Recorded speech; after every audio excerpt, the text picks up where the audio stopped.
घटनाक्रम चल रहा है और कई वकीलों ने अपनी कॉन्फ्रेंस करके और 11 सदस्यीय एडहॉक कमेटी को बना दिया है और आपको कह दिया है कि कार्यकाल पूरा हो गया। आज बार एसोसिएशन आसी द्वारा आयोजित प्रेस कॉन्फ्रेंस में मैं आप सबका हार्दिक स्वागत करता हूं। जो आपने अभी एक क्वेश्चन किया कि 4-5 दिन से इस बार एसोसिएशन में कुछ घटनाक्रम चल रहा है, मैं लगभग 3-4 दिन से बार के अधिकृत काम से हाईकोर्ट चंडीगढ़ गया हुआ था और वहाँ पर मुझे शायद कल मुझे मैसेज मिला कि यहाँ पे कुछ मेरे जो हर बार में होता है विरोधी गुट होता है, उन्होंने मिलके कुछ एडवोकेट्स ने मिलके मीटिंग की और अपना तानाशाही रवैया अपनाते हुए, जो कि विरोधी गुट है हमारा अमूमन हर बार में होता है, और उन्होंने कोई हमारे खिलाफ फैसले किए। उस फैसले के बाद वो बैंक में जाके कुछ दरख्वास्त दी, उसके साथ साथ लाइब्रेरी में जो काम कर रहे हैं हमारे एम्प्लॉई हैं उनके साथ बदतमीजी कर रहे हैं डेली, अलमारी का ताला तोड़ दिया गया और इस तरह के गैर कानूनी कार्य उन्होंने किए। जो अब तक अगर कोई एडहॉक कमेटी बनी है, किसी का भी हमारे पास कोई लेटर नहीं आया, किसी का भी हमारे पास कोई मैसेज नहीं आया, ना कोई फ़ोन किया। उल्टा क्योंकि उनका काम विरोध करना है और अनाप शनाप कुछ भी स्टेटमेंट वो हमारे खिलाफ ला रहे हैं। मैं आपके माध्यम से बताना चाहूँगा कि हमारा कार्यकाल जो था उसका अभी इलेक्शन होने हैं, क्योंकि अभी बार काउंसिल के इलेक्शन आ गए, उस कारण से बार एसोसिएशन के इलेक्शन डिले हैं। और पूरे हरियाणा में ये नहीं है कि आप 80 में है, पंजाब हरियाणा दोनों, पूरे पंजाब हरियाणा में इलेक्शन पेंडिंग है और उसका सारे इंतजार भी कर रहे हैं कि जैसे शेड्यूल आएगा और उसके बाद हम बार के इलेक्शन अधिकृत रूप से करवा देंगे। यही हमारे साथ था, ऐसा कुछ भी नहीं हुआ।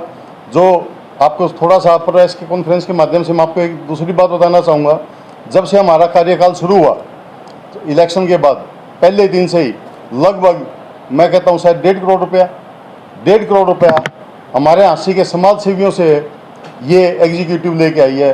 जो आप सभी पत्रकार आए हैं देखना, यहाँ पे हमारा हनुमान जी का मंदिर, यहाँ पे हमारा जो बार एसोसिएशन का लॉयर्स चैम्बर है, उसका फ्रंट एलिवेशन हमारे राजपाल यादव जी प्रमुख समाज सेवी ने अपने लगभग लाखों रुपए खर्च करके 50-70 लाख रुपए खर्च करके वो एलिवेशन बनाया। बार में हमारे जो एंट्री गेट हैं वो भी हमारे पीरावाली से समाज सेवी चंद्रभान जी सैनी के पुत्र, उनके पोते जो एडवोकेट हैं वो आप कुशल सैनी, वो यहाँ पे गेट का निर्माण करवा रहे हैं। और इस तरह से पीछे हमारे बार के मेंबर अमन बेरवाल, जिसने लाखों रुपए खर्च करके, जिसका टारगेट था कि मैं जो बच्चे जिनके पास चैम्बर नहीं है उनके लिए मैं चैम्बर की सुविधा कराऊं, ताकि कोई चैम्बर से वंचित ना रहे, कोई क्लाइंट किसी के पास आए जूनियर के पास वो वंचित ना रहे, उसके लिए उन्होंने करोड़ों रुपए लगाकर शेड का निर्माण शुरू करवाया। अब आपको मज़ेदार बात बताता हूँ, जब से हमने काम शुरू किया है उसी दिन से विरोधियों ने मीडिया पे कुछ ना कुछ बकवासबाजी और अनैतिक वर्ड यूज़ करने शुरू किए। आप हैरान हो जाओगे कि विकास कार्यों में शिकायत सबसे पहले राजकुमार खरब और उसके कुछ साथियों ने मिलके की, जो हम यहाँ पे सीट बना रहे थे, लिटिगेंट शेड जो बन रहा था। उसके बाद हमारी दीवार रास्ता मंजूर हुआ। रास्ता मंजूर पे भी हमारे एक समाज सेवी राजेश लांबा जी ने हमें कहा कि बार की तरफ से रास्ता मैं बना के दे दूंगा अगर बार के सुविधा होती है तो, जींद रोड से, जो सारी बार की डिमांड थी। और रास्ते पे मिट्टी भी डलवाई, उसको अप्रूव भी करवा रहे थे, उसकी फिर उन्होंने शिकायत की। जितने भी विकास कार्य हम कर रहे हैं उन सब की वो आप पहले दिन से शिकायत कर रहे हैं। आप देखेंगे, किसी अगर ग्रुप खोल के देख लेना, उस ग्रुप में आप खुद ही समझ जाओगे कि वो हमारे बस एक रंजिश में, विरोधी ग्रुप में पीछे हैं। फिर वो कहते हैं हिसाब किताब। मैं मीडिया के माध्यम से कहता हूँ, हमारे हिसाब किताब में हमने घर से पैसे लगा रखे हैं और बार का, आप तो कहते हैं कि बार के पैसे का कुछ गड़बड़ की होगी, गड़बड़ नहीं, एक सुई जितना भी उसके अंदर फर्क नहीं आएगा हमारे हिसाब किताब में। और जो बार का हिसाब किताब होगा, बाकायदा ऑडिट होगा और उस ऑडिट में हम एक एक चीज़ बार के सामने रखेंगे, एक एक रुपए का हिसाब बार के सामने रखेंगे। जितना आज तक पैसा खर्च हुआ बार का, मेरी जिम्मेदारी बाहर से समाज सेवियों से या अन्य माध्यमों से पैसा बार को उपलब्ध करवाने की थी, बार का फाइनेंस बढ़ाने की थी। है बार का जितना भी काम किया है, ये तीनों जो बैठे हैं चारों सुबह 8 बजे आके चैम्बरों में काम करते हैं और जितनी भी मार्केट में से सामान परचेज कर किया, कोई काम करवाया, इन चारों ने खुद खड़े होकर करवाया। और बार का जो पैसे का लेन देन है वो हमारे सेक्रेटरी सुरेश सोनी और सुनील ट्रेजरर सुनील सैनी जी के पास है, जो पहले दिन से ही सारा हिसाब किताब ये दोनों कर रहे हैं। क्यों भाई सुनील सैनी, ये दोनों सारा हिसाब किताब कर रहे हैं। हिसाब किताब के साथ साथ मंथली रिपोर्ट भी तैयार करें। मंथली रिपोर्ट हमारी हर मंथ में कितना पैसा हमारे पास बार में आया और कितना कहाँ पे लगा, ये सारा हिसाब किताब हमारे ट्रेजरर साहब कर रहे हैं। सर आपसे सीधा प्रश्न है, ये तो हो जाओगे। अब एक उनको मीटिंग कॉल करने का कोई संवैधानिक अधिकार नहीं था, कॉन्स्टिट्यूशनल राइट है या नहीं? वो नहीं है, नहीं है। हमारा कॉन्स्टिट्यूशन पढ़ेंगे उसमें भी ऐसा कोई राइट नहीं है। 2/3 मेंबर आके बार की मीटिंग कर सकते हैं। आप उनकी मीटिंग पे देखेंगे कितने के साइन हैं। जो विरोधी हमारे 50-40 हैं, उन्होंने साइन करके मीटिंग बुलाई है और उसमें से भी काफ़ी मेंबर हमारे पास आए कि जी हमारे को तो साइन करवा के ले गए थे कि सारे कर आ रहे हैं एक बार कोई और मैटर में, उसलिए हमारे को साइन करवाए गए दूसरा हैं। क्वेश्चन मेरा ये है कि आपका इलेक्शन, आपकी टर्म पूरी हो गई, इलेक्शन का शेड्यूल कौन जारी करेगा? इलेक्शन का शेड्यूल बार काउंसिल जारी करती है हमेशा। अच्छा। अब क्योंकि बार काउंसिल में एग्जिस्ट नहीं कर रही और बार काउंसिल के इलेक्शन चल रहे थे, उनकी काउंटिंग चल रही है, तो अब जैसे कि आज हिसार बार ने भी अपना शेड्यूल जारी कर दिया और उन्होंने 15 मई को इलेक्शन डिक्लेयर कर दिया। और हम भी, हमारी कमेटी भी यही चाह रही थी कि हम अपना हिसाब किताब बार में रखें, एक एक पैसे का बार को हिसाब दें और बार जो भी मर्जी करे, किसी को एडहॉक कमेटी बनाए, इलेक्शन कराए, हमें कोई दिक्कत नहीं है। आज भी हम इलेक्शन करवाने को तैयार हैं। अगर बार 15 मई का इलेक्शन करवाती है तो हम बार काउंसिल बार एसोसिएशन नासी 15 मई का इलेक्शन करवाने के लिए तैयार है और साथ में इलेक्शन कमेटी भी बनाने के लिए हम तैयार हैं। हमारा ऐसा कोई मकसद नहीं है कि हम बार की गरिमा को ठेस पहुँचाएँ, बल्कि कुछ लोगों ने बार की गरिमा को ठेस पहुँचाई है, अनैतिक कार्य किया है। ऐसा उनको करने का कोई अधिकार नहीं था। अगर उनको करना चाहिए था तो एग्जीक्यूटिव को कोई नोटिस देते, कोई कॉल करते कि जी आज मीटिंग है आप आइए। ऐसा काम करके उन्होंने बार की गरिमा को भी ठेस पहुँचाई है। बार का एक जो हमारी रिस्पेक्टफुल बार है उसके खिलाफ गलत कार्य किया है। वो जो आज उनका रवैया है वो भी गलत रवैया अपना रहे हैं। आपकी टर्म पूरी होने के बाद उन्होंने कोई आपको मेमोरेंडम दिया था क्या? नहीं दिया जी, नहीं दिया। एक एप्लीकेशन हमारे पास आई थी एडहॉक कमेटी के लिए, उसके लिए क्योंकि मैं आपको अभी बता चुका हूं कि मैं 2-3 दिन से चंडीगढ़ गया हुआ था बार के अधिकृत काम के लिए, और मैं आने के बाद वो मीटिंग बुलाता। मेरे पास वो एक एप्लीकेशन नहीं है, मेरे पास एक 150 से 200 आदमियों ने एक एप्लीकेशन और दे रखी है कि जी वो जो मीटिंग बुलाई है वो गैर कानूनी है, उनके खिलाफ कानूनी कार्रवाई की जाए। 200-250 हमारे बार के मेंबरों ने। मैं 3 दिन से बाहर था, आज मैं सिर्फ प्रेस कॉन्फ्रेंस के लिए सीधा आया हूँ जब मेरे को पता लगा कि बार में इस टाइप का गलत काम हो रहा है। अब आप कोई कानूनी दावपेच खेलेंगे क्या? नहीं, बार से ऊपर कोई कानूनी दावपेच नहीं होता। मैं बार की गरिमा को रखने के लिए सब बार के मेंबरों के सामने पूरी अपनी कमेटी का ब्यौरा रखूंगा और पूरी कमेटी जब बार आएगी, बार की मीटिंग होगी तो बार अपना फैसला करेगी और उस दौरान तक जो अनधिकृत कमेटी बनी है मैं उसको निष्कासित करता हूँ। कार्रवाई मैं क्योंकि बाहर बता रहा हूँ जी, 3-4 दिन के लिए बाहर था और मैं यहाँ पे था नहीं। अभी मेरे को सेक्रेटरी साहब ने बताया कि अलमारी का ताला तोड़ा गया है।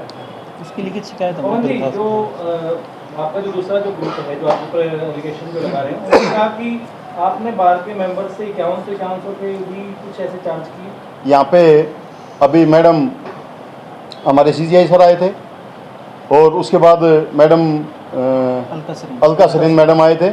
अलका सरीन मैडम इसी बार रूम में सबको प्रॉमिस करके गए थे कि बार मेंबर्स के बैठने के लिए हमारे बार के जो लोअर चैम्बर है उसके ऊपर जो छत खाली है वहाँ पे हमारे को परमिशन के लिए कुछ अलाउड किया था कि आप अपना प्रोसेस शुरू कीजिएगा, और ताकि हम ऊपर बैठने के लिए कंस्ट्रक्शन कमेटी जो है हमारी बार हाई कोर्ट की, उसके अंदर उसको अप्रूवल दिलवा सकें एज पर रूल्स। और उसके रूल्स के लिए एप्लीकेशन के लिए हमने अपना एक बाकायदा रेजोल्यूशन पास किया था कि जो भी मेंबर बार का मेंबर जिसके पास बैठने के लिए सीट नहीं है, जो जूनियर है और उसको बैठने के लिए सीट नहीं है, उनको सीट उपलब्ध करवाने के लिए हमने ऊपर के लिए प्रोसेस शुरू किया था। उस प्रोसेस में हमने 100 रुपये जो फार्म है उसकी फ़ीस रखी थी और 5,000 रुपये सिक्योरिटी रखी थी। सिक्योरिटी में हमने लिखा हुआ है एफिडेविट के अंदर कि ये सिक्योरिटी जब ऊपर ड्रा होगा, उस ड्रा के अंदर जिसका भी फॉर्म नहीं निकला, सीट नहीं निकली, वो उसको रिटर्न हो जाएंगे। वो रिफंडेबल फीस है, वो रहेगी, वो बार के अंदर जमा है और बार के खाते में जमा है। सेकंड, जिसको सीट मिलेगी और उसके ऊपर जो खर्चा होगा वो खर्चा सभी मेंबर्स में डिवाइड होगा। 5,000 नहीं, अगर बार कहती कि 1 लाख रुपए डिमांड कर लो तो मेंबर 1 लाख रुपए भी देने को तैयार थे। क्यों? क्योंकि उनके पास आज बैठने के लिए सीट नहीं है। उनके क्लाइंट जब आते हैं तो उनको बैठने के लिए सीट नहीं है। उन्हीं की देखकर, उन्हीं जूनियर्स को देखकर हाई कोर्ट की मैडम ने, जस्टिस मैडम ने ये अलाउड किया था कि हाँ, ऊपर हम एक शेड का निर्माण करेंगे, एज पर रूल परमिशन दिलवाएंगे, ताकि सभी को, क्योंकि जिला बन गया है, हमारी जो बिल्डिंग है ये सब डिवीज़न लेवल की है। अब जिला बनने के बाद यहाँ पे सुविधाएं बढ़ेंगी, सेशन कोर्ट भी आएगी और लेकिन और वकीलों की तादाद भी बढ़ेगी, क्योंकि काफ़ी सारे वकील, हमारे 300 मेंबर, लगभग 250-300 मेंबर तो जिला बनने के बाद ही बढ़ गए हैं। अब उनको बैठने के लिए ऊपर सुविधा दे रहे हैं तो सुविधा उनके लिए है, और वो ऐसा नहीं है कि मैंने पैसे ले लिए, पैसे मैंने 5,000 लिए, उनका काम ऊपर शुरू होगा। उसके बाद जो नेक्स्ट एग्जीक्यूटिव आएगी वो काम करेगी। जो पैसा लगेगा, जिसको सीट मिलेगी उस पर डिवाइड होगा, जिसको सीट नहीं मिलेगी उसका पैसा रिफंड होगा। तो भ्रष्टाचार के आरोप लगे आपके ऊपर? मैं अभी कह के हटाऊँ सर कि ऑडिट है और एक सुई जितना नुक्स उसके अंदर नहीं लगेगा। और मेरे पे तो भ्रष्टाचार के वैसे विरोधी ग्रुप है, कुछ भी कह ले। मोदी को भी कहते हैं रोज चोर है, कोई सोनिया थी तब सोनिया को बोल देते, मनमोहन जी को बोल देते। यहाँ तो देश है, क्या पता किसको क्या बोलेगा। और मैं तो उन आदमियों को, उनकी अच्छी मानसिकता कहूँगा ऐसे लोगों की, जो जिन्होंने मेरे से आज तक पूछा ही नहीं भी आपने किस बेस पे आपने किसी के खिलाफ एलिगेशन लगा दिए। आप सभी खड़े हो, मैं आप सबको बोल दूंगा जी आप तो बाजार में पैसे लेते हो और यार ऐसा काम करते हो। एलिगेशन तो कोई किसी पे लगाते झूठा, ये सिर्फ विरोधी ग्रुप है जी। और मेरा कुछ विरोध अपनों में है, गुट में ज़्यादा है, और वो ये चाहते हैं कि इनकी साख को हम कुछ इस तरीके से ख़राब कर दें, लेकिन उनको ये नहीं पता साख ऐसे ख़त्म नहीं होती। ये तो भगवान की मर्जी है, जिसकी चढ़ाएगा किसकी उतारेगा। और ये सब एलिगेशन मेरे खिलाफ झूठे और फर्जी लगा रहे हैं। एक सेकंड सर, मैं आपको दोबारा फिर आपके माध्यम से ये कह रहा हूँ सर कि आपने जो कहा कि पैसे का हुआ है, पैसे का नहीं, जो जितना पूरी टर्म में पैसा आया है और गया है उसका हिसाब मैंने कभी मेरे हाथ में लिया ही नहीं। सेक्रेटरी और ट्रेजरर सिर्फ 2 आदमियों ने काम किया, पैसा इनके पास आया, बैंक में साइन से पैसा इनके हाथ से गया, और एक का हिसाब विद बिल। हमारे अभी एक हमने जो बहुत बड़ा प्रोग्राम किया था, 15 लाख रुपए मैंने अपने मेरे ऊपर अपनी मर्जी नहीं कहूँगा, अपने रेपुटेशन में कह लो या मैंने हाथ जोड़ के उस 15 लाख रुपए मैंने बार के बचाए हैं, 15 से 20 लाख रुपए। आज अगर आप जाएंगे उसमें हमारा जो एडमिनिस्ट्रेशन ने हमारा साथ दिया, सिर्फ इसलिए ना कि बार के पैसे खर्च ना हो। उस प्रोग्राम में मैंने सारा प्रोग्राम ऑर्गेनाइज जो करवाया गवर्नमेंट से करवाया।